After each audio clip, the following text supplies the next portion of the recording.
ఇక్కడ ఎన్నికల రోజు పోలింగ్ రోజు పొద్దున్నే నాగార్జున సాగర్ భూభాగం మొత్తం తెలంగాణలో ఉంది. నాగార్జున సాగర్ ప్రాజెక్టు కంప్లీట్గా తెలంగాణ స్వాధీనంలో ఉంది. కనీసము శ్రీశైలం అన్న సగం వాళ్ళ చేతిలో ఉంది, సగం మన చేతిలో ఉంది. జగన్మోహన్ రెడ్డి పోలీసులు తుపాకులు వేసుకొని నాగార్జున సాగర్ డ్యామ్ మీదకి వచ్చి ప్రాజెక్టును హ్యాండ్ ఓవర్ చేసుకోరు.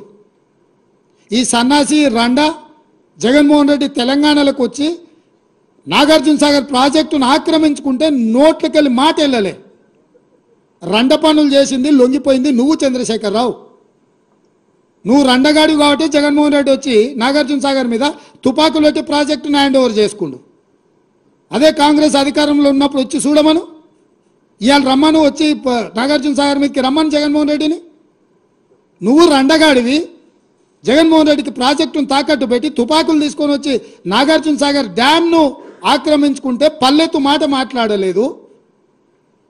నువ్వు పోయి కేంద్ర ప్రభుత్వానికి ప్రాజెక్టులను హ్యాండ్ ఓవర్ చేయడానికి నిధులను కేటాయించినోడు నువ్వు వచ్చి మమ్మల్ని బదనాం చేస్తావా, మా మీద మాట్లాడతావా? వాస్తవాలు ఇట్లుంటే అబద్ధాలతోని అధికారం కోల్పోయిన నిరాశ నిస్పృహలతోటి ఈరోజు మమ్మల్ని బదనాం చేసే కార్యక్రమం పెట్టాను. అందుకే నేను సూటిగా ఈ ఆధారాలు మీ ముందలు చెప్పి మీ ముందర మాట్లాడితే రేవంత్ రెడ్డి సెక్రటేరియట్లో సమావేశం పెట్టి చాలా మాట్లాడిండు.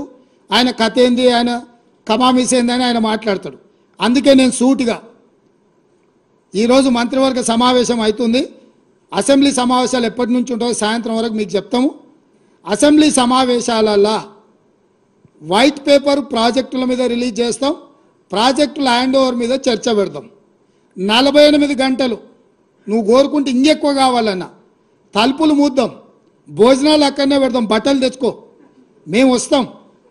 మామ అల్లుడు మీరు ఇద్దరు రాండి, లేకపోతే ఎంబడి కొడుకుని తెచ్చుకోరు, అవతల మీ బిడ్డ ఉంటే ఆమెను కూడా ఉమ్మడి సమావేశాలు పెడతాం. ఒకవేళ చర్చ చేద్దామంటే శాసన మండలి శాసనసభ ఉమ్మడి సమావేశాలు ప్రత్యేకంగా ప్రాజెక్టుల మీద జలాల మీద చర్చ పెడతాము. మాకెవ్వరు లేరు, నేను మా ఉత్తమ్ కుమార్ రెడ్డి గారు ఇద్దరమే మాట్లాడతాం. సంబంధిత శాఖ మంత్రిగా వారు మాట్లాడతారు, ముఖ్యమంత్రిగా నేను మాట్లాడతా. చంద్రశేఖరరావు, హరీష్ రావు, తారక రామారావు, కవితారావు నలుగురు మీరు ఒకరి తర్వాత ఒకరు అలచిపోకుంటే ఎంతసేపు అయినా మాట్లాడదాం, చర్చ చేద్దాం. నీకు చిత్తశుద్ధి ఉంటే, నీకు నిజాయితీ ఉంటే ఈ చర్చలకు రాకుండా ముఖం చాటేయకు చంద్రశేఖరరావు. నీకు నిజంగానే నిజాయితీ ఉంటే నీ 10 ఏళ్ల పరిపాలనలో తెలంగాణ ప్రాంతాన్ని, ఎడారిగా ఉన్న తెలంగాణ ప్రాంతాన్ని సస్యశ్యామలం చేయడానికి, పచ్చని పైర్లు పంటలు పండడానికి నువ్వు కృషి చేస్తే పూర్తిగా నదీ జలాల మీద సాగునీటి ప్రాజెక్టుల మీద చర్చ చేద్దాము. చర్చ జరిగినంతసేపు నువ్వు కూర్చోవాలి, నువ్వు మాట్లాడినంతసేపు ఎంతసేపు అయినా మాట్లాడు, నువ్వు నీకు అనుమతిస్తాము, నిన్ను అభ్యంతర పెట్టము. నువ్వు నీ అల్లుడు, ఎందుకంటే 5 ఏళ్ళు ఆయన మంత్రి, 5 ఏళ్ళు ఈయన మంత్రి సాగునీటి ప్రాజెక్టు, 5 ఏళ్ళు ఈయన ముఖ్యమంత్రి, 10 ఏళ్ళు ఈయన ముఖ్యమంత్రి, 5 ఏళ్ళు ఆయన ఆర్థిక మంత్రి. వ్యవహారం అంతా మామాళ్ళుల మధ్యలోనే జరిగింది. మీకు పూర్తిగా అవకాశం ఇస్తాం, ఒక్క నిమిషం కూడా నీ మైక్ కట్ చేయం చంద్రశేఖరరావు. రా, ప్రతి డాక్యుమెంట్ తీసుకొని నేను మా మంత్రివర్యులు ఉత్తమ్ కుమార్ రెడ్డి గారు మేము మాట్లాడతాం. వాస్తవాలను ప్రజలకు చెప్పుదాం. ఎవడు ద్రోహి, ఎవడు దొంగ, ఎవడు లొంగిండు, ఎవడు వంగిండు, ఎవడు ప్రాజెక్టులను తాకట్టు పెట్టిండు, ఎవడు ముఖ్యమంత్రి ఉన్నప్పుడు ఈ తెలంగాణకు అత్యంత ద్రోహం జరిగింది. గౌరవ ముఖ్యమంత్రి గారితో మనవి, మీరు ఎంతసేపు అన్న మాట్లాడండి, మీ మైకులు కట్ చేయము, మీరు ఎంతసేపు అన్న మాట్లాడొచ్చని బయట ఉపన్యాసాలు కొట్టుడు కాదండి, చేతుల్లో రుజువు చేయండి, మైక్ ఇవ్వండి, సావధానంగా వినండి, అవసరం చేయండి. మైక్ ఎందుకండి, గొంతెందుకు వస్తుందండి? మీరు 6 సభ్యులు 5 సభ్యులు ఉన్న గంటన్నర సేపు బట్టి గారికి, శ్రీధర్ బాబు గారికి మేము గవర్నర్ ప్రసంగం మీద గంటన్నర ఇచ్చాం, ఇద్దరికి క్లారిఫికేషన్లు ఇచ్చాం. మా గొంతెందుకు నొక్కుతున్నారు? మీరు తప్పే చేయలేదు, గుమ్మడికాయ దొంగ అంటే భుజాలు పుడుకున్నట్టు ఎందుకు మా గొంతు కట్ చేస్తున్నారు? గొంతెందుకు నొక్కుతున్నారు? చెప్తున్నా, పేరు తీసుకునే చెప్పిండ్రు, ఆర్థిక మంత్రి అని నా పేరు తీసుకునే చెప్పింది కనుక చెప్తున్నా.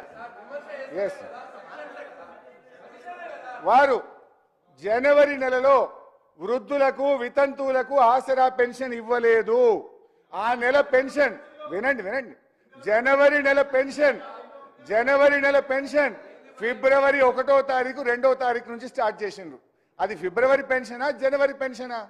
జనవరి నెల మొత్తములో ఆసరా పెన్షన్ ఈ రాష్ట్ర ప్రజలకు అందలేదు. జనవరి నెలలో ఇవ్వాల్సింది ఫిబ్రవరి 1వ తారీఖు నుంచి స్టార్ట్ అయింది. మరి అట్లా అనుకుంటే ఈ ఫిబ్రవరిలో జనవరిది ఫిబ్రవరిది రెండు కలిపి ఇస్తే అది కరెక్ట్ అవుతుంది.